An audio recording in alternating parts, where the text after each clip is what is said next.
மாநிலங்களவை தேர்தல் தற்பொழுது தலைமை தேர்தல் ஆணையத்தால் அறிவிப்பானது வெளியிட்டிருக்கிறது. தமிழகத்தில் காலியாகும் 6 மாநிலவை இடங்களுக்கு தேர்தல் தேதியானது தற்போது அறிவிப்பானது வெளியாகிருக்கிறது.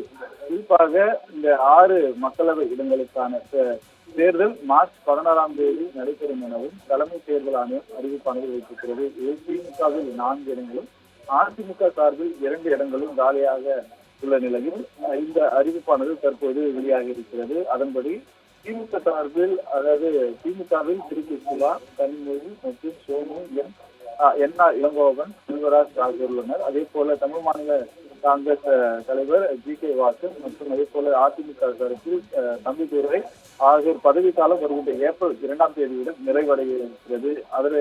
இதைத் தொடர்ந்து தற்பொழுது வரும் 26ஆம் தேதி முதல் வேட்புமனு தாக்கல் செய்யப்படலாம் எனவும் தலைமை தேர்தல் ஆணையம் அறிவித்திருக்கிறது. இந்த மாநிலவை தேர்தலுக்கான வேட்புமனு தாக்கல் செய்யும் கடைசி நாள் மார்ச் 5ஆம் தேதி வேட்புமனு கடைசி நாள் எனவும் தற்போது அறிவிப்பானது கிடைத்திருப்பது குறிப்பிடத்தக்கது. இது மட்டுமல்லாமல் 32 உறுப்பினர்களுக்கான பதவிக்காலமானது முடிவடைய நிலையில் தற்பொழுது தலைமை தேர்தல் ஆணையம் தமிழகத்திற்கு 4 திமுக மற்றும் 2 அதிமுகவுக்கான காலி இடங்களை அறிவித்து தற்போது இந்த அறிவிப்பு வெளியிட்டிருப்பது குறிப்பிடத்தக்கது.